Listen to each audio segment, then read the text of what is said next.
Pues bienvenidos. Antes de empezar, quería hacer una mini encuesta. ¿Quiénes conocen Cabify? Aquí. Perfecto, buen número. Hace unos años eran menos, entonces vamos por buen camino. Siguiente pregunta, ¿cuántos de ustedes tienen una empresa o trabajan en un startup o están en el mundo de las empresas de crecimiento acelerado? Perfecto, un buen número también. Los demás me imagino que trabajan en una empresa tradicional pero con Python, ¿no? Sospecho. Les voy a contar un poco sobre mí, nada más para que entiendan un poco cuál ha sido mi experiencia con Python, cómo he utilizado el lenguaje y las diferentes herramientas del ecosistema para crear compañías, hablando de un caso específico, ¿no? Jaxi era una empresa que básicamente hacía lo mismo que Cabify que ustedes conocen, pero enfocados en el mercado de México, la Ciudad de México específicamente, que resulta ser el mercado más grande de movilidad fuera de China. Divertido, que mucha gente piensa que será Nueva York o alguna ciudad de Estados Unidos, pero el número 1 es la Ciudad de México, el número 2 es Sao Paulo, tienes que ir como al número 5 para empezar a llegar a ciudades de Estados Unidos. Esto, claro, medido con el número de trayectos. Si mides lo que nosotros llamamos el GMV, el Gross Merchandise Value, que es como la cantidad de dinero que se mueve, ahí sí que Nueva York aparece entre los primeros lugares. Pero les cuento un poco la historia de la gráfica, ¿no? La gráfica es básicamente la cantidad de viajes completados en Jaxi, ¿no? Cuando tenemos el 1M, ¿no? Eso significa cuando conseguimos una ronda de financiación de $1 millón, que fue todo lo que necesitamos levantar, ¿no? En términos de capital. Si siguen un poco las noticias de este mercado, verán que $1 millón, aunque es mucho dinero, en el contexto de Uber, por ejemplo, que ha levantado $13,000 millones, ¿no? Lo graficábamos para los inversionistas y ni siquiera aparece, como que no alcanzan los píxeles para mostrar cuánto dinero teníamos nosotros contra la competencia. Pero sin embargo, utilizando tecnología para automatizar todos nuestros procesos, manteniendo nuestros costos muy bajos y siempre tratando de movernos más rápido que la competencia, logramos crecer de manera tal vez no continuadamente exponencial, pero bueno, si hacemos la gráfica logarítmica de esto, sale casi línea recta, ¿no? Que sería crecimiento exponencial. Y después de 5 o 6 años de operación de Jaxi, vendimos la compañía a Cabify. Después de vender la compañía a Cabify, me ofrecieron tomar la responsabilidad del equipo de tecnología a nivel global de Cabify, y es un poco la historia de cómo llegué aquí, ¿no? Vamos a hablar un poco de dónde entra Python en toda esta historia, ¿no? Y en general me gusta decir que lo más importante o en lo que se deben enfocar las empresas de alto crecimiento, en lo que se deben enfocar los startups, es en enfocarse, ¿no? Que es una meta respuesta, pero creo que aplica bastante, ¿no? Lo más importante para una compañía que tiene recursos limitados es asegurarse que lo que está haciendo es lo que agrega más valor a sus usuarios, ¿no? Y siempre uso la metáfora de, ok, pues tú puedes tener una linterna, que de hecho no sé si es el término que se usa aquí, pero bueno, puedes tener una linterna, ¿no? Que al final puede tener la misma potencia que un láser, pero como distribuye más su luz, no llega tan lejos, ¿no? Entonces la analogía es, si quieres llegar lejos con la misma cantidad de energía limitada, tienes que enfocarte en un solo punto y lograr llegar más lejos. ¿Qué tiene que ver esto con Python, ¿no? Pues que una de las cosas que pasan en las compañías conforme crecen, ¿no? Es que la complejidad de la comunicación entre los miembros del equipo crece de manera más que exponencial, ¿no? Entonces, cuando tienes 3 personas, muy sencillo que todos estén alineados, ¿no? Tienes 3 líneas. Cuando tienes 4 personas, 6 líneas de comunicación, todavía parece que funciona. Ya con 6 personas tienes 15 líneas, con 10 personas tienes 45 líneas, y solo llegando a 14 personas ya tienes 91 líneas y ni siquiera se pueden distinguir bien en el gráfico. Entonces, la tarea de buscar simplificar lo más posible, ¿no? Es justo relacionado a cómo enfocarte en lo importante. Y aquí es donde llega Python, ¿no? Un lenguaje que, como me imagino, bueno, de hecho todos usan Python y si no les interesa, ¿no? Entonces, uno de los beneficios principales que nosotros vimos en Python cuando decidimos en qué lenguaje íbamos a hacer la parte de backend de toda nuestra aplicación, ¿no? Fue en qué nos podemos mover más rápido, ¿no? Sabíamos que al final de cuentas a los usuarios no les interesa si usas Python o si estás en lo más moderno o si usas Haskell porque te gusta el masoquismo, ¿no? Ahí, los usuarios al final, en nuestro caso, lo que les importaba era conseguir un coche, llegar de A a B, que el coche fuera seguro, que el coche estuviera limpio. Si al final eso se lograba con una tecnología u otra, no era relevante. Entonces, nuestro approach fue: vamos a pensar qué es lo más sencillo que podemos hacer para que la tecnología sea algo secundario, ¿no? Que es raro escuchar a alguien, CTO, director de tecnología, que diga que la tecnología es lo secundario. Pero bueno, tal vez no es la palabra correcta, sino que la tecnología tiene que ser algo transparente para los usuarios. Y cuando nosotros decidimos utilizar Python, al final fue qué herramienta nos permite liberar funcionalidad más rápido, ¿no? Y de hecho la decisión, que esto es una historia 100% real, fue haciendo una encuesta con nuestros dos programadores de backend, ¿no? Diciendo cuál es el lenguaje en el que se sienten más cómodos y en el que creen que pueden escribir el código que tenemos que hacer más rápido, ¿no? De casualidad los dos fueron Python, ¿no? Pero bueno, si en ese momento los dos nos hubieran dicho, no, pues nos gusta PHP, ¿no? Incluso que puede que ya no esté de moda fuera de ciertos lugares del mundo, la decisión como emprendedores, de todas formas, hubiera sido: vamos adelante, porque lo que necesitamos es la eficiencia en el desarrollo de funciones que agreguen valor a los usuarios, ¿no? No ponernos a, oye, pues, ¿qué es lo que está de moda? ¿Y qué es lo más nuevo? ¿Y qué es lo que más llama la atención? ¿No? Sino realmente estar enfocados en el trabajo. Al final, tal vez algunos la conozcan, tal vez algunos no, hay una ley que después de muchos años de hacer proyectos de software en IBM, ¿no? Decidieron escribir, ¿no? Que era que tratar de escalar un proyecto o que salga más rápido sin agregando más gente, normalmente hace que el problema crezca, ¿no? Y que el proyecto salga más tarde. Entonces, ¿cuál es realmente la solución para poder moverte más rápido, ¿no? Y tal vez este es mi tío, el de la foto, ¿no? No es cierto, es Steve Jobs. Y él lo que decía era un poco, si quieres que tus programadores sean más productivos, la forma más fácil de conseguirlo es que tengan que escribir menos código, ¿no? Porque entonces el tiempo que pasan en la oficina lo aprovechan más. Con esa filosofía tomamos dos decisiones grandes, ¿no? Una, efectivamente, fue utilizar Python. La segunda fue desarrollar la menor cantidad de cosas posibles, ¿no? Aquí las decisiones eran: tenemos estas 10 ideas de qué es lo que podemos hacer para mejorar la experiencia para nuestros usuarios. Pues solo vamos a hacer una, ¿no? ¿Y cuál es esa que vamos a hacer? Vamos a elegirla en base a qué es lo que le va a agregar más valor a nuestros usuarios. Una de las cosas que más me gusta de Python, ¿no? Como les decía, es que es muy flexible.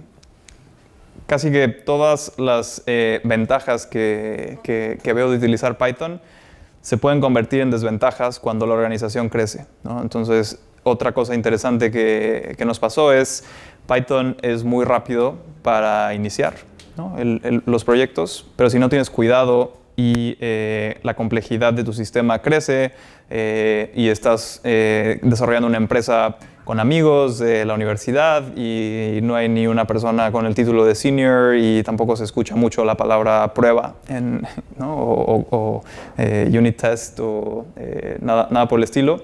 El hecho de que Python sea tan flexible, tan dinámico y que te dé la libertad de prácticamente hacer lo que te dé la gana, ¿no? Se puede convertir en una desventaja cuando las cosas empiezan a fallar. Dices, pero es que yo pensé que este objeto que me llegaba de este sistema tenía esta propiedad, O no, es que yo solo uso diccionarios para pasar todo de un lado del sistema a otro. Empieza a complicarse, ¿no? Nosotros como resolvimos este tema fue simplemente poniendo mejores prácticas que tampoco son un misterio, ¿no? El hecho de que Python no sea compilado, además de los temas de performance que voy a tocar un poco, ¿no? Se arregla básicamente siendo un poco más estrictos en las pruebas, en los estándares de código, en cuáles son los tipos de temas que permitimos, cuáles temas no permitimos y ningún misterio por ahí, ¿no? La otra ventaja grande de Python es que hay mucha gente que desarrolla Python, ¿no? Porque cuando estás creando una empresa que va a crecer mucho y necesitas de la noche a la mañana duplicar el tamaño de tu equipo, ¿no? Si, algo que les puedo contar de Cabify, ¿no? Es Elixir, es uno de los lenguajes nuevos de moda en el mundo que estamos utilizando. Y resulta ser un reto contratar desarrolladores que ya sepan Elixir, ¿no? Porque siendo un lenguaje tan nuevo, no hay un mercado laboral tan grande. Lo que nos termina sucediendo es que buscamos, bueno, que es una estrategia muy válida, ¿no? Buscamos muy buenos ingenieros y después les enseñamos a programar en Elixir, que tampoco es un misterio que los buenos programadores, si pueden programar bien en un lenguaje, tal vez no serán igual de productivos al principio en un lenguaje nuevo, pero eventualmente se dará, ¿no? Esto, para los que no reconozcan, es la biblioteca de la Orden de los Jedi, ¿no? Y es el tercer beneficio principal que nosotros encontramos en Python, ¿no? Y este era que hay un ecosistema de integraciones, de librerías, de temas que simplifican el desarrollo de aplicaciones y te ayudan a moverte más rápido, ¿no? Entonces, este es el diagrama de arquitectura a alto nivel de Yaxi.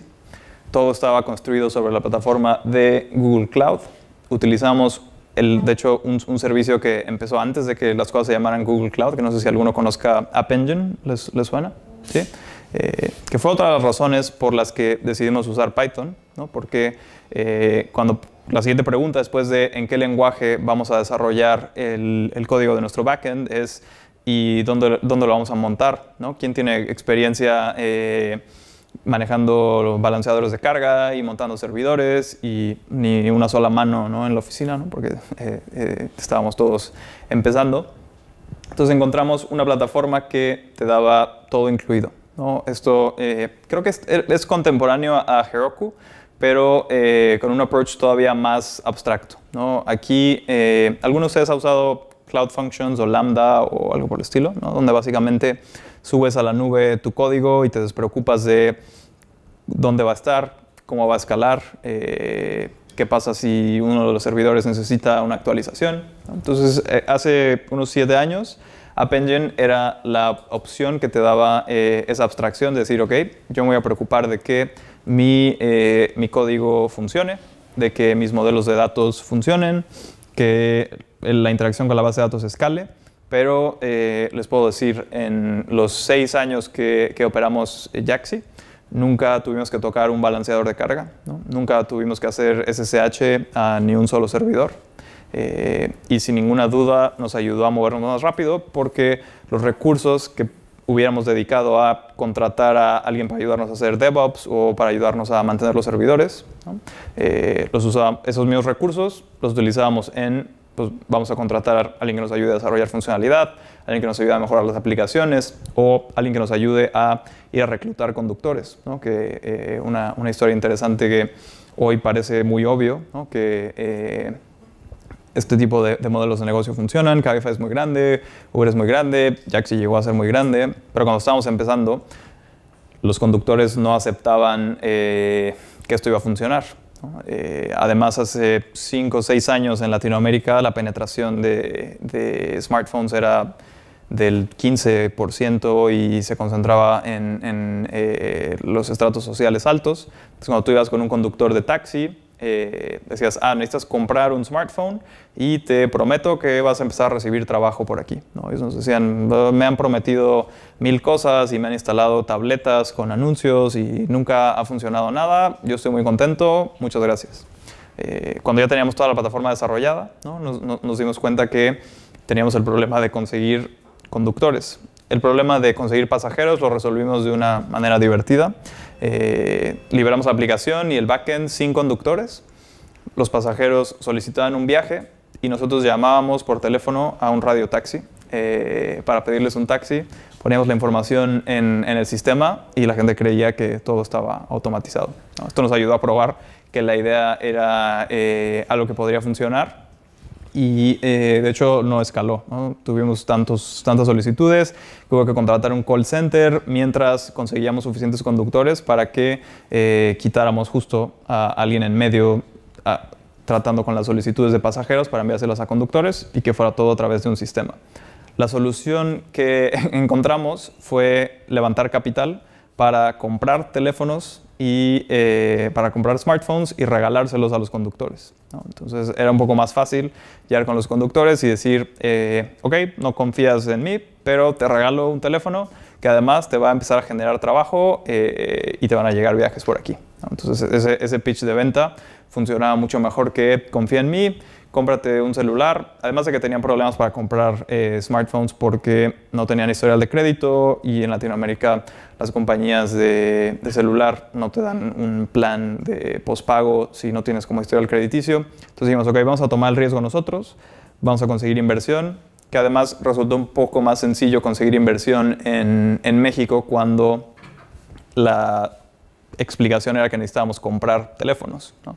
Cuando tú vas con un inversionista en un país que no es 100% desarrollado en términos de startup, ¿no? Es más complicado decirle, no, necesito dinero para desarrollar la aplicación y para crear algo en la nube y algo que nunca vas a poder tocar, ¿no? Resulta que es un poco más sencillo si le dices, no, voy a comprar un contenedor completo de smartphones y los vas a poder ver y se los vamos a dar a los conductores. No les encantaba la idea de regalar nada, ¿no? Como a los inversionistas en general no les gusta regalar dinero.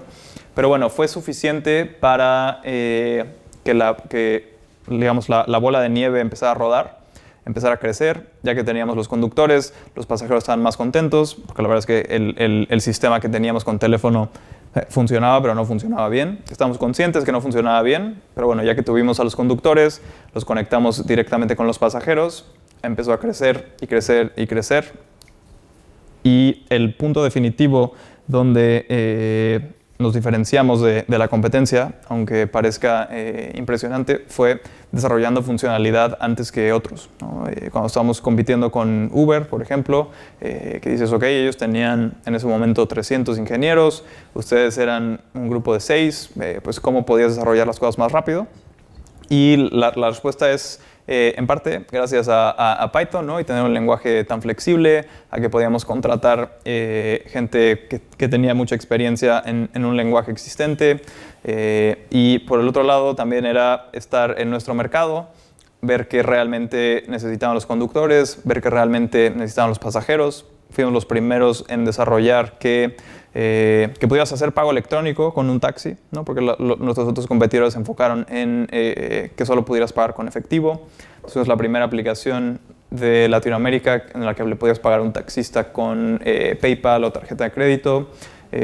Fuimos los primeros en enviarle en tiempo real el destino al conductor para que entonces tú te subías al coche y el conductor ya podía abrir Waze automáticamente. Cosas que hoy son muy comunes para todos los que usen Cabify, pero bueno, en ese momento fueron suficiente diferencial para mantenernos en la competencia y mantenernos suficientemente bien como para que una de las compañías más grandes del mercado en ese momento ofreciera comprarnos e integrarnos en su equipo. Esta arquitectura, ¿qué tan bien o mal funcionaba? ¿No? Pues este es una captura del último año de operación de Yaxi. Después hicimos una migración a la plataforma existente, pero bueno, funcionaba muy bien, ¿no? Era otro de los diferenciales importantes, es que Yaxi siempre funcionaba. Cuando otras aplicaciones podía que se cayeran cuando había mucha demanda, Yaxi funcionaba y ahí es muy en parte, o más bien no mucho, casi todo en parte gracias a que no teníamos que configurar balanceadores de carga, no teníamos que preocuparnos de actualizaciones de seguridad, no teníamos que preocuparnos de nada, además del código, ¿no? Entonces, creo que igual de importante que Python, y por eso quería compartirlo con ustedes, para nosotros fue dónde tener Python, ¿no? Que App Engine sigue evolucionando, lo sigo recomendando, lo utilizamos en Cabify para ciertos componentes. Google ahora ya tiene Cloud Functions, que de hecho tenía planeado hacerles un demo de lo sencillo que es tener una función que escale infinitamente, ¿no? Porque siempre es la paradoja de ser emprendedor, ¿no? Por un lado tienes que lanzar rápido, tienes que lanzar con pocos recursos, y si te va muy bien y un tweet se vuelve viral y apareces en la televisión, puede que llegue una cantidad impresionante de visitantes que tú no habías planeado y pueden tirar tu sistema. Entonces, lo que te permiten este tipo de soluciones y en general la computación en la nube es decir, ok, pues yo puedo hacer que mis recursos escalen dinámicamente, en este caso completamente automático y del lado de Google. Que esto, por cierto, no son puras ventajas, ¿no? Esto es más caro que si tú haces el hosting en un servidor que tú controlas y tú configuras tus balanceadores de carga. No es que Google lo hace gratis, pero bueno, normalmente tienes que contratar una persona y eventualmente un equipo a que lleve esa administración, ¿no? Entonces, ese es otro costo que te puedes ahorrar. App Engine funciona... Python fue el primer lenguaje. Ya funciona con PHP, Java y Go. Entonces, les recomendaría que lo investiguen ya sea para sus proyectos personales o para las empresas que están desarrollando. Por último, quería cerrar recordándoles, o por los que no conozcan, tenemos un evento muy divertido donde hablamos de este tipo de soluciones técnicas o problemas que nos encontramos en Cabify. Hoy cuadraba justo que es el mismo día que este evento, pero normalmente haremos alguna coordinación para que no sean el mismo día. Pero bueno, son el último jueves de cada mes y normalmente son temas interesantes de cómo utilizamos tecnología para resolver problemas en el mundo real, para mover gente de A a B, y recordarles que en Cabify siempre estamos contratando, ¿no? Gracias. No sé si alguien tenga alguna pregunta. Perdona. Sí. En el front, bueno, he visto que sacasteis todas las plataformas, ¿no? iOS, Android. Sí. En la parte web, ¿utilizasteis algún framework especial de estos tipo JavaScript o algo? Entonces, es divertido. La curiosidad. Divertido la parte de web. Entonces, como estaba desarrollado, era iOS en Objective-C, que era el lenguaje de ese entonces. Android estaba en Java. Y la parte web, aunque está marcada ahí como si fueran clientes, era 100% back office, ¿no? 100% un portal de administración de la plataforma, ¿no? De ver dónde están los conductores o ver transacciones, resolver temas de soporte. De hecho, nuestra página web era... y pueden ver en estas respuestas que efectivamente nos gustaba simplificar mucho. Entonces la página web estaba hosteada en GitHub y era un HTML estático que era un botón gigante de descarga la aplicación, ¿no? Otra cosa que nos dimos cuenta es que el 90 y tantos %, porque al principio teníamos una página web donde la gente podía pedir y pues, nos costaba mantenerla, ¿no? En ese momento React no existía, pero bueno, estaba hecho con seguro lo de moda desde entonces de JavaScript, que ya sabemos que todos los días hay algo nuevo de moda. Y cuando nos dimos cuenta que el 90 y tantos % de los usuarios estaban en móvil, dijimos, ok, pues con nuestra mentalidad de simplificar, vamos a enfocarnos en esos usuarios, vamos a dejar de mantener, de hecho vamos a eliminar el producto web, ¿no? Y web se quedó simplemente un acceso para resolver casos de soporte, ¿no? Es decir, oye, se me olvidó que hay muchas historias de cosas que se olvidan en coches y en taxis, ¿no? Pero bueno, se me olvidaron los zapatos después de la fiesta, que igual suena como extraño que se te olviden los zapatos, pero bueno, sucede más a mujeres que luego aprendes que traen 2 pares de zapatos cuando salen de fiesta, y bueno, cosas que aprendes en el negocio de la movilidad. Y bueno, el web era simplemente resolver eso, y incluso para el portal web no utilizamos Django ni nada muy complicado. era HTML sin CSS, entonces eran tablas en blanco y negro, muy, muy minimalista, ¿no? Era lo mínimo necesario para resolver el problema. Cuando se lo conté a un amigo hace poco, me dijo como, bueno, es que ustedes eran como el Ryanair de la movilidad, ¿no? Y hicieron un poco la misión. ¿Alguna otra pregunta? Perfecto. Pues soy muy malo en Twitter, pero vi que me taguearon. No sé cómo encontraron mi perfil. Pero bueno, feliz de que si alguien tiene alguna pregunta después o quiere hablar de cualquier tema, me contacte por Twitter, LinkedIn. Mi correo es sebastian.barrios@cabify.com. Y feliz de ayudar en lo que pueda. Perdón, ¿cómo es en Twitter? Esa es una buena pregunta. Ni siquiera me lo sé bien. Soy 100% consumidor. Pero bueno, está en el perfil, se dirá, en el timeline de Python Madrid. Sí. Listo. Muchas gracias, Marlon. Muchas gracias.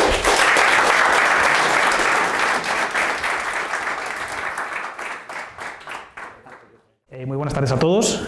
Veo que se ha igualado un poco el tema, lo hemos balanceado. Así que nada, empezamos. Bueno, cuando Alberto de Paradigma me invitó a hablar hoy, me invitó a hablar en un meetup, yo dije, joder, qué guay, porque había venido a varios y dije, oye, qué honor, qué bien, ¿de qué quieres que hable? Me dijo, pues se trata de Python y startups. Yo pensé, joder, qué cabrón, porque ¿cómo o sea, si es, por ejemplo, hablar de una tecnología concreta, hablar de algo más o menos concreto, pues se puede tratar bien. De algo tan amplio como son las startups, como es Python y como es la interrelación entre ambas cosas, es un poquito complicado. No tenía ni idea al principio de por dónde cogerlo, y preparar esta presentación de alguna forma me ha servido para bueno, analizar cómo han sido los últimos años con nuestra startup, cosas que hemos aprendido, algunas ideas que se me han ido pasando por la cabeza. Con algunas de las cosas vais a ver que al final llego a la misma conclusión que antes ha llegado Sebastián. Un poco la idea termina siendo siempre la misma. Bueno, un poquito sobre mí, que es lo que ya ha contado Manuel. Pues soy ingeniero informático, estudié un máster en sistemas inteligentes, con lo cual todo lo que es inteligencia artificial, machine learning y todas estas cosas pues me gusta bastante. Y soy cofundador y CTO de Wayok. No voy a hacer una encuesta de cuántos conocéis Wayok, porque igual es un poquito menos que los que conocéis Cabify. Tampoco me quiero llevar un disgusto, pero bueno, os cuento lo que es Wayok. Wayok es una plataforma de servicio doméstico que ponemos en contacto a profesionales de servicio doméstico, del cuidado del hogar, con clientes que necesitan este tipo de servicio. Tenemos tanto una parte de B2B, centrada pues, en lo que son empresas, en lo que son apartamentos turísticos y estas cosas, y la parte, digamos, más fuerte, que es la parte de hogar. Estamos además añadiendo otros servicios dentro del hogar, productos específicos, y bueno, os invito a que entréis en nuestra web y veáis las cosas que tenemos. Esto, pues, en un encomiable ejercicio de transparencia, es nuestro stack tecnológico, un poco lo que tenemos, sobre todo a nivel de backend, las tecnologías que tenemos, por supuesto Python, porque si no yo no estaría aquí hoy. Django es lo que utilizamos como framework web, Celery para todo lo que son tareas asíncronas, Nginx y Unicorn para lo que es la gestión de las peticiones.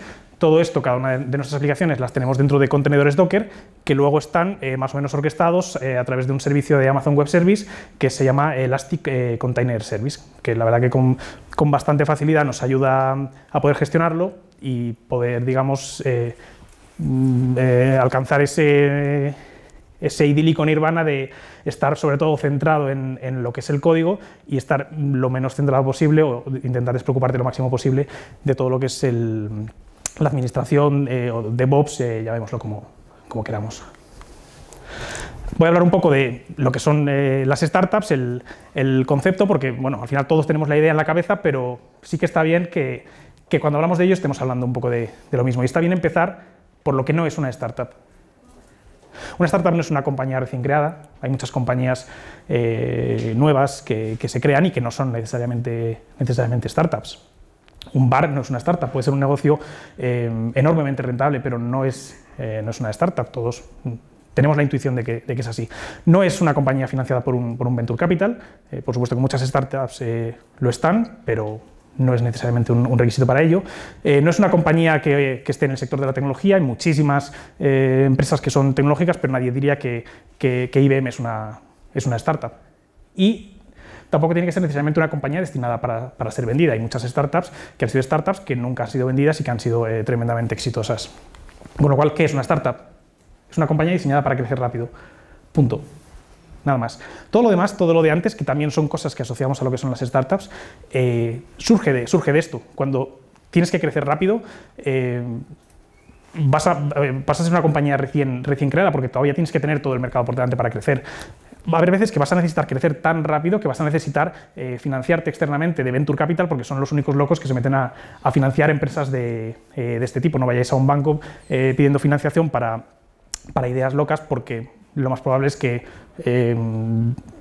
con los estándares que ellos tienen y con los parámetros que ellos tienen no se vaya a conceder la financiación. Al final tienes que ir a un Venture Capital y por eso la mayor parte de startups o muchas startups se terminan financiando por Venture Capital.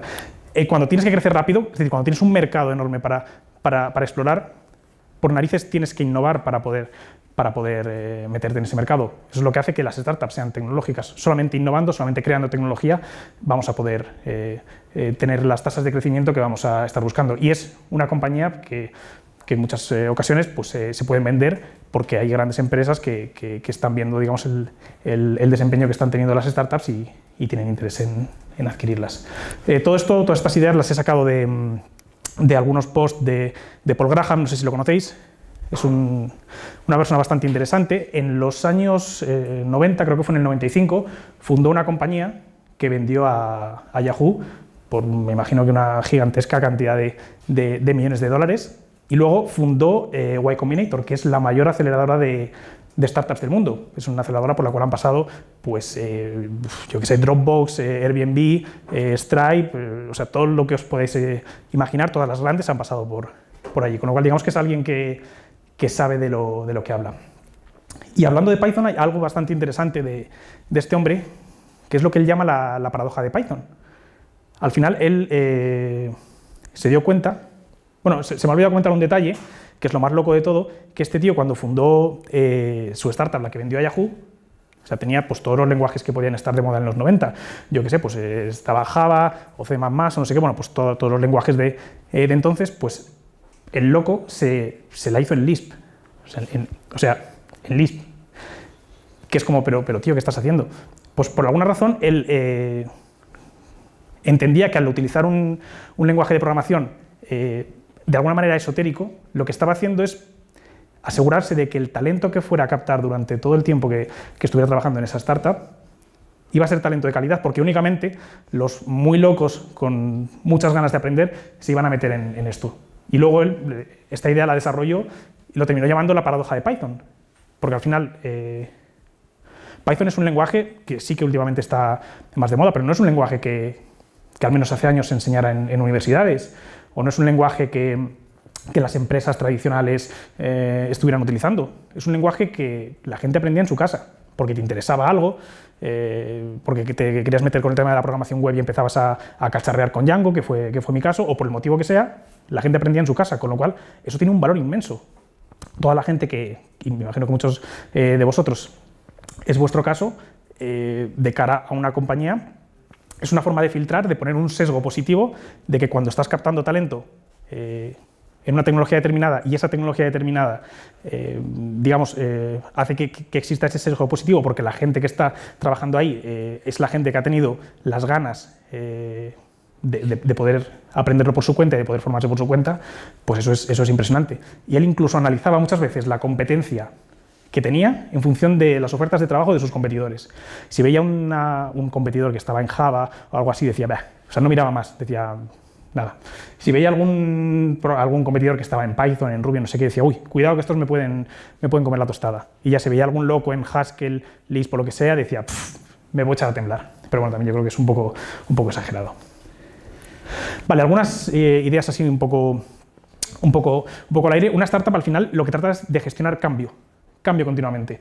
Es decir, cuando naces no sabes lo que vas a ser, no sabes lo que vas a ser en un año, en un mes y ni siquiera en una semana. O sea, se trata de estar continuamente gestionando cambio. Y esto más que una idea, digamos, abstracta que muy bien, luego se tiene que concretar, porque claro, cuando tienes que gestionar cambio, todos tus procesos, y en el nivel de tecnología, que es lo que más nos interesa aquí, tienen que estar pensados en la gestión de ese cambio.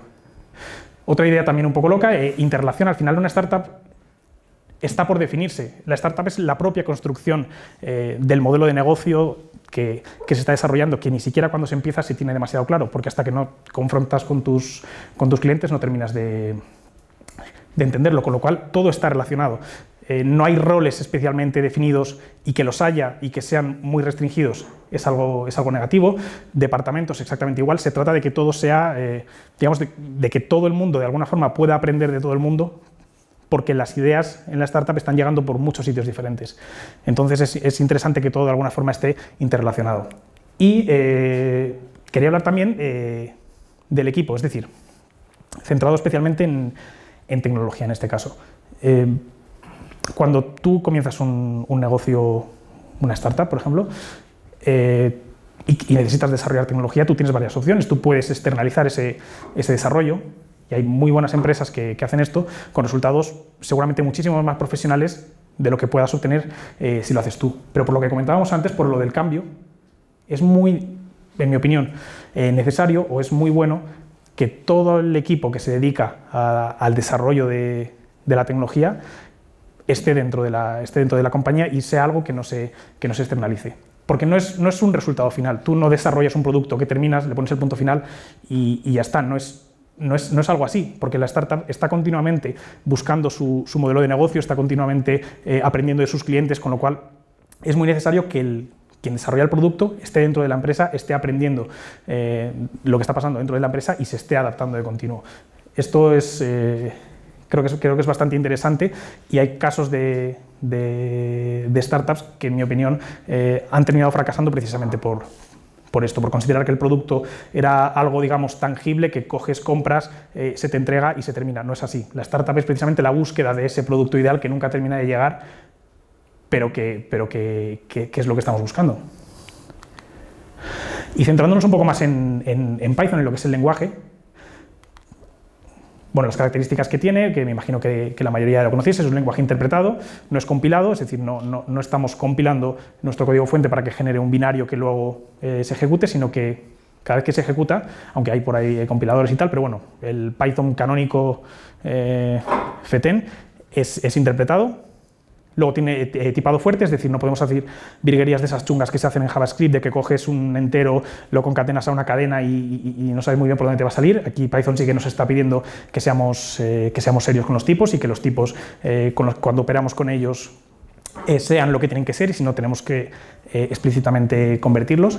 Pero tiene un tipado dinámico, que esto va a ser muy importante para algo que os voy a contar ahora. Es decir, los tipos de datos, cada vez que nosotros declaramos variables, funciones, lo que sea, no estamos restringiendo que puedan tener tipos determinados. Y esto va a condiciona mucho la forma de trabajar con ello. Y luego es multiparadigma, nos permite hacer programación imperativa de la de toda la vida, orientado a objetos, porque implementa todo lo que son clases, herencia, todas estas cosas. Y luego también programación funcional, pues tenemos un poquito de programación funcional, pues tenemos todas las funciones estas de map, filter, reduce, no sé qué, incluso las list comprehensions podrían considerarse de alguna forma programación funcional. Bueno, tiene por ahí cosillas de estas. Intenta juntar un poco todo, con lo cual tienes bastantes abstracciones cuando estás programando para poder ser bastante productivo cuando escribes. Lo que tienes que es lento. O sea, es lento, pero lento que flipas lo lento que es, porque si lo ves en el gráfico, y cuidado porque está en escala logarítmica, tenemos ahí Python 3 como al final, en la sección esta de los lenguajes dinámicos, con Lua, Perl, Ruby y todos estos, que están muy bien, pero que son muy lentos. Lentos, y estamos aquí un montón de gente porque nos gusta un lenguaje que es órdenes de magnitud más lento que otros. Algún motivo tendrá que ver con esto. ¿Por qué es lento? Pues fijaos, esta puede ser, por ejemplo, una línea de código de C, que simplemente pues, suma dos enteros. Antes, más arriba, habremos declarado dos enteros. Con lo cual, ¿qué es lo que bueno, esto se compilaría en un binario y cuando esto se ejecuta, ¿qué es lo que hace el ordenador en ese momento? ¿Qué es lo que hace el procesador? Pues coge la variable A en memoria, la lleva al procesador, coge la variable B en memoria, la lleva a otro registro del procesador, lo suma y el resultado lo devuelve otra vez a memoria. Se acabó. Eso es instantáneo prácticamente, o sea, son tiempos ínfimos. Imaginémonos que esta misma línea de código es una línea de código de Python. Ya estamos hablando de otra cosa diferente, porque A y B pueden ser 2 enteros, o pueden ser 2 cadenas, o pueden ser 2 listas que estamos tratando de concatenar, o puede ser un entero y una cadena, con lo cual tiene que devolvernos un error. Es decir, esto en Python puede ser 1000 cosas diferentes. Y como puede ser 1000 cosas diferentes, solo en tiempo de ejecución, solo en el momento en que esto lo vayamos a ejecutar, es cuando vamos a saber cómo se ejecuta esto. Esto que implica que cuando el intérprete de Python ejecute esta línea de código, tiene que acceder a los metadatos de A. Ya A no simplemente es un valor, ahora tiene unos metadatos. Tiene que ver qué es. Tiene que acceder a los metadatos de B, tiene que ver qué es. Tiene que ver si entre esas 2 cosas puede hacer algo con ellas. Si no lo hace, pues tendrá que lanzar una excepción. Si puede hacer algo entre ellas, tendrá que hacer la operación correspondiente, ejecutarla y se acabó. Eso, comparado con lo otro, es lo que hace que sea, o sea, toda esa serie de operaciones hace que sea, lo que hemos visto, órdenes de magnitud más lento de lo que pueda ser un lenguaje compilado. Con lo cual, pues digamos, tenemos algunas ventajas, tenemos algunos inconvenientes. Es un lenguaje muy productivo, por lo que os comentaba, tenemos muchas abstracciones que podemos utilizar para escribir nuestro código, lo que hace que el código funcional que somos capaces de escribir por unidad de tiempo es muy bueno, es un ratio muy bueno. El tiempo de build, es decir, el tiempo entre que escribimos y tenemos y podemos probar lo que hemos hecho, como no hay build en Python porque es interpretado, es inmediato, no es un lenguaje de programación en el cual tengamos que compilar e irnos a tomar un café para volver a ver qué es lo que ha pasado. Digamos que directamente programamos y vemos qué es lo que hemos hecho. El tiempo de ejecución, terrible, lo hemos visto. La seguridad de tipos, type safety, no sé cómo llamarlo, mal también, porque no nos está asegurando en tiempo de compilación que lo que estamos escribiendo tenga tipos seguros o, digamos, nos deja ir para adelante y ya nos llevaremos el susto cuando esté en producción, ¿qué pasa? Y luego la curva de aprendizaje es muy buena, es un lenguaje que se aprende rápido. Al final, si os paráis a pensar con lo que hemos comentado de startups, digamos, las cosas buenas que tiene Python nos ayudan mucho y las cosas malas no son tan importantes. Que sea un lenguaje lento en ejecución no nos importa demasiado, porque cuando estamos, digamos, si el código que estamos desarrollando es un código que va a estar ejecutándose por 30 años, como si fuera COBOL de los años 60 o no sé qué, pues oye, hay que asegurarse de que sea un código bueno, porque va a estar en nuestras máquinas mucho tiempo ejecutándose y no tiene sentido que estemos perdiendo ahí dinero. Pero cuando es un código que igual la semana siguiente ya lo hemos cambiado, o dentro de 2 semanas, o mañana ya lo hemos cambiado, ¿qué más nos da que sea un poco más lento? O sea, preferimos, digamos, optimizar el tiempo de nuestro propio tiempo como programadores que el tiempo de los servidores. Por eso nos interesa la productividad, nos interesa que podamos probar las cosas lo antes posible. En cuanto hemos hecho una prueba, que veamos qué es lo que pasa. No nos importa demasiado el tiempo de ejecución. Lo de que no tenga tipos seguros hace que tengamos que dedicar tiempo, teóricamente, a la implementación de testes unitarios y estas cosas para asegurarnos de que todo está más o menos bien. Que sea popular está muy bien porque vamos a poder encontrar mucho talento para nuestra startup, y que la curva de aprendizaje sea reducida, pues también es interesante. Luego, la evolución, lo que os comentaba antes, Python no, me estoy yendo a lo de más atrás. Las startups. Las startups gestionan el cambio. O sea, lo que estamos haciendo en una startup es tratando de ver cómo es nuestro mercado, cómo es nuestro cliente, cómo entramos ahí, cómo nuestro producto encaja, qué cambios tenemos que hacer en nuestro producto para que haya encaje, y todo eso son cambios, con lo cual no es tan importante, digamos, el producto estático, una versión determinada, sino es muchísimo más importante cómo nos encargamos de gestionar el cambio en nuestro producto. Y para eso, algo muy guay es el ORM de Django. No sé si conocéis Django. Si conocéis Django, tiene una funcionalidad que yo creo que es la más guay de todas, que es el ORM, que lo que nos permite es trabajar con bases de datos relacionales, con todo lo que implica de bueno las bases de datos relacionales, pues lo que es la transaccionalidad, digamos la atomicidad en las operaciones, bueno, pues todas estas cosas podemos trabajar con ellas sin tener que meternos a liarla con el SQL, que es una cosa un poco fea. Nosotros no salimos de Python, estamos programando en Python, y por detrás lo que se está ejecutando es código SQL. Esto está bien por seguridad, es decir, esto va a hacer que, por ejemplo, inyecciones de SQL y estas cosas, salvo que seamos muy burros, no no nos vayan a pasar. Luego también Django se encarga de comprobar tipos de... antes de hacer las consultas, que los tipos están bien, que los nombres de las variables están bien, con lo cual únicamente va a realizar sobre la base de datos consultas de cosas que Python se asegura de comprobar que están bien. Luego el don't repeat yourself, es decir, el ORM de Django va a hacer que si por lo que sea mañana nosotros cambiamos un modelo, no tengamos que reescribirnos todas nuestras consultas, porque automáticamente todas las consultas ya se ejecutarán teniendo en cuenta el cambio en el modelo. Y por último, las migraciones, que esto para lo que os comentaba antes del cambio es lo más guay.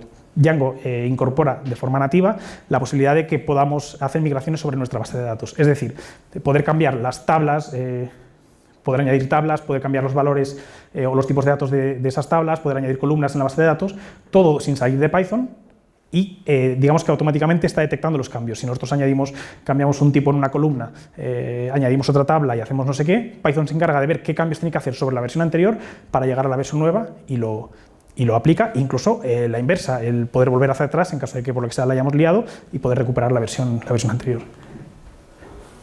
Digamos que al final sería esto en esencia, es decir, nosotros tenemos un esquema que lo estamos definiendo en Python, es donde estamos definiendo cómo es nuestra tabla, y luego simplemente con que nosotros ejecutamos el comando migrate, eso se va a convertir en una sentencia SQL, o una serie de sentencias SQL que se ejecutarán sobre la base de datos y ya está. Y sobre esto podemos volver iterativamente, es decir, podemos volver otra vez a la parte de arriba, añadir un cambio, ejecutar el migrate y se ejecutará el cambio, el diferencial, por decir así, en nuestra base de datos.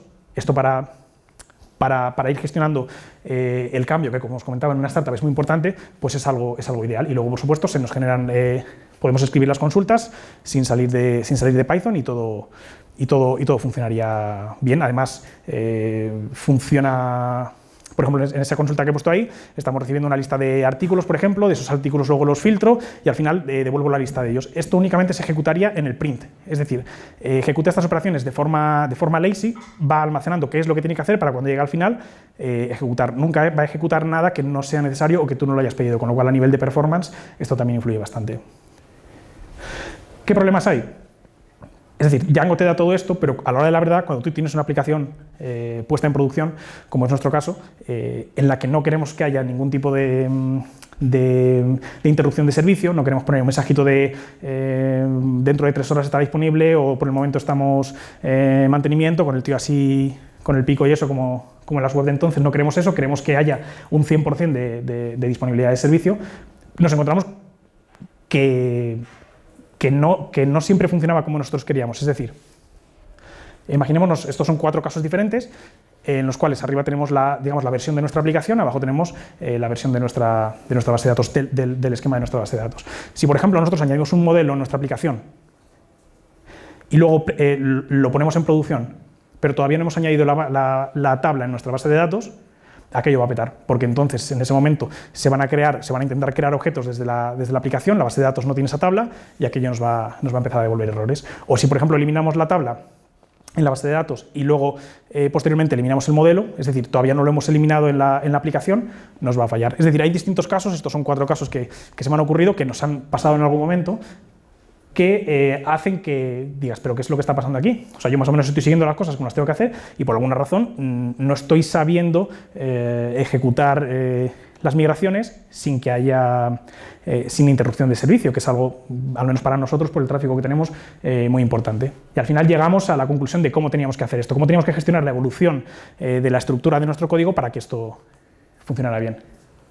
¿Qué es lo que tenemos que hacer? Para poder estar siempre entre estados consistentes, poder ir de uno al otro y también hacia atrás en caso de que por lo que sea algo no haya ido bien, que no haya interrupción de servicio y lo que os comentaba con posibilidad de rollback, de volver hacia atrás, siempre cambios incrementales, es decir, siempre hacia adelante, añadir tabla, añadir columna, lo que sea, nunca quitar, siempre añadir, y en caso de que lo que estemos añadiendo sea una columna, hacer la posibilidad de que sea null. Esto que parece una chorrada, si lo hubiéramos sabido al principio nos habríamos quitado más de un dolor de cabeza, porque desde que tenemos esto en nuestra cabeza, cada vez que tenemos que aplicar cambios, sabemos que aquello va como la seda y no pasa nada, y los usuarios no se enteran, y nosotros estamos haciendo cambios en tiempo real sobre la aplicación y sobre la base de datos, y no estamos teniendo ningún problema. Si por lo que sea queremos que el campo no sea null, lo que tenemos que hacer es primero añadirlo con la posibilidad de que sea null y luego ejecutar posteriormente una migración en la que ya quitamos esta posibilidad. Y si por lo que sea queremos eliminar una tabla que no recomiendo que se haga, pero si tiene que ser así, es casi aplicar una política como la que se hace en el software o con las APIs o con las SEAs, marcar esa tabla o ese modelo como deprecated, dejarlo ahí y ya cuando estemos seguros de que no se está usando en ningún sitio, cargárnoslo. Seguridad. Estos son dos cositas que nosotros nos hemos dado cuenta, pero que creo que al menos a nosotros también nos han salvado más de una vez. Por ejemplo, esto es una vista de Django. Para los que no conozcáis Django, una vista simplemente es una función que recibe una petición por parte de un cliente, una petición HTTP, y lo que tiene que devolver es el código HTML para ese cliente. Entonces, esto tiene arriba el decorador de login required, lo que está haciendo que esta vista solamente pueda ser accedida por alguien que sea usuario, digamos que esté autenticado en nuestro sistema. Lo que estamos haciendo es recibir una compra, es una vista hipotética que nos carga la página de la compra de un cliente. Un cliente ha hecho una compra y cargamos esta vista. Recuperamos el objeto de la compra y lo pintamos. A priori esto tiene bastante sentido, pero hay un fallo bastante gordo que no sé si alguien está viendo.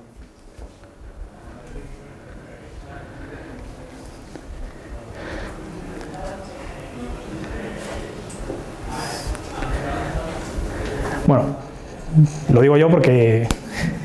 Vale, lo que está pasando es que si ponemos este código en producción, cualquier cliente va a poder acceder a cualquier compra de cualquier otro usuario. Porque no estamos teniendo en cuenta, oye, vamos a recuperar la compra, que sí, que tenga este identificador concreto, pero que sea de este cliente.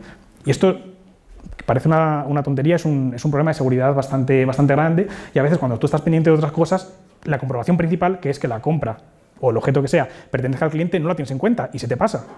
Porque estás al otro, estás haciendo esta consulta porque es muy sencilla, pero a veces estás haciendo unas consultas súper complejas, de muchísimas líneas, de no sé qué tal, y dices, coño, ya, pero que tiene que ser del cliente, porque si no, la estás liando. Y a veces estas cosas pasan. Pues con este pequeño cambio en la forma de hacer este tipo de cosas, se soluciona esto.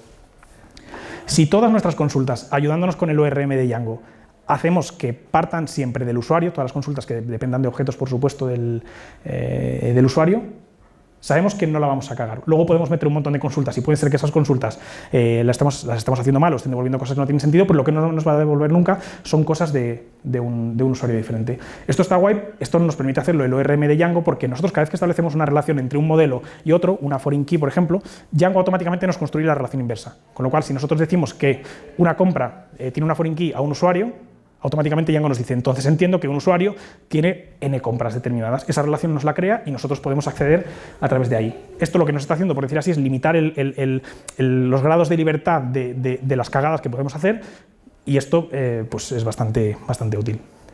Otra cosa que tiene Django, que es que cuando nosotros creamos un modelo, automáticamente nos añade un campo que se llama ID, que es un autonomérico, con lo cual es muy útil porque siempre lo vamos a necesitar para poder establecer relaciones entre tablas, y eso viene muy bien y digamos, es muy útil.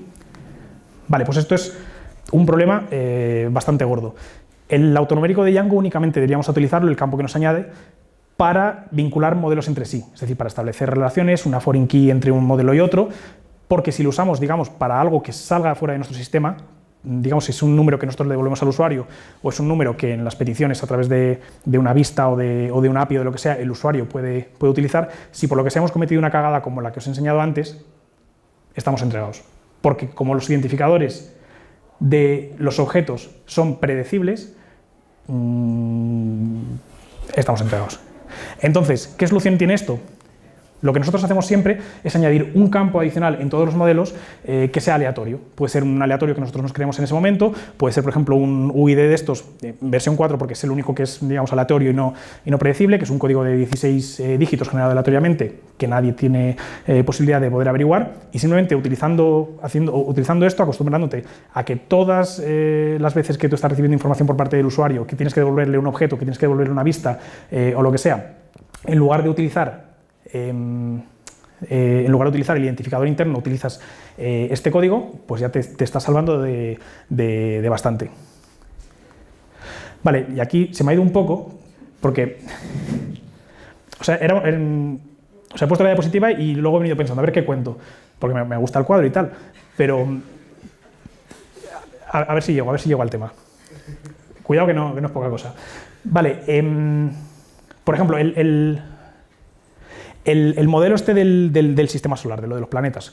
Cuando lo de los griegos se pensaban que estaba el... Tiene relación, cuidado, que parece que no, pero voy a llegar a algo, al menos eso pretendo. Cuando se pensaba que la Tierra era el centro del universo. ¿Por qué? Yo qué sé, porque estamos aquí, porque es importante, porque somos la obra divina, por lo que sea. Como que tiene un sentido estético que la Tierra sea el centro y el otro está por ahí arriba dando vueltas. Lo que pasa es que, claro, cuando lo pintaban, hacía unas formas súper chungas. En plan, ¿qué está pasando aquí? Pues bueno. Luego ya se dieron cuenta, pasados los siglos y tal, de que no, que el centro no era la Tierra, que el centro era el Sol, pero aún así, cuando veían lo que hacían los planetas, tampoco les cuadraba demasiado. Y creo que fue Kepler en el siglo XVI o XVII, algo así, que dijo, no, coño, que si es que son órbitas, no es un círculo, son órbitas. ¿Qué es lo que pasó? Que estuvieron durante muchísimos siglos obcecados, con la cabeza metida, de que como el círculo era una cosa hermosa, bonita, estética, lo que sea, de alguna forma tenían que estar ahí los círculos. Es como, tienen que estar los círculos, las esferas, no sé qué, es muy bonito, tiene que estar ahí. Y entonces cuando estás centrado, por decir así, en buscar tus propias ideas o en encontrar tus propios pensamientos dentro de lo que estás haciendo, puedes llegar a errores de bulto como ese, oye, que la realidad es diferente, que tú estás partiendo de una concepción estética que tú tienes en tu cabeza que igual no es la realidad. Y esto, al menos a mí me pasaba, yo creo que le pasa a más gente, como programadores, que a veces estamos programando y a veces nos extasiamos con la propia elegancia del código que estamos gestando. Es como, esto es muy bonito, ¿sabes? O sea, como que tiene una estética, por lo que sea, pues hemos construido unas abstracciones de la leche, luego resulta que lo hemos puesto en un sistema de integración continua de no sé qué, que le damos a un botón y aquello funciona solo y no tenemos que estar haciendo virguerías raras y todo funciona y es como que, vale, eso está muy bien, pero, por ejemplo, cuando estás trabajando en una startup o cuando comienzas una startup, tienes que darte cuenta de que, por decir así, los parámetros que tienes que maximizar, esto es algo casi más interno que otra cosa, eso está bien y todo eso tienes que tenerlo en cuenta. Pero tienes que tener también en cuenta, por decir así, que cosas a priori más feas como, yo qué sé, la retención del usuario, el número de clientes, el coste de adquisición, yo qué sé, cosas así que parecen más del tema del negocio o del tema de marketing, también nos interesan desde el punto de vista de producto. Y si nosotros incorporamos esas cosas y las tenemos dentro de nuestra cabeza como máximas a las que tenemos que aspirar, y no solamente, digamos, aquellas del código puro, bellísimo y tal, que está muy bien, vamos a poder llegar a algo, porque si ese mismo espíritu de perfección que tenemos cuando programamos lo incorporamos para otras cosas, todo va a salir genial, porque es algo muy interesante y no sé si más o menos se ha pillado. Es un poco... Aquí he jugado con fuego. Y ya está. Gracias.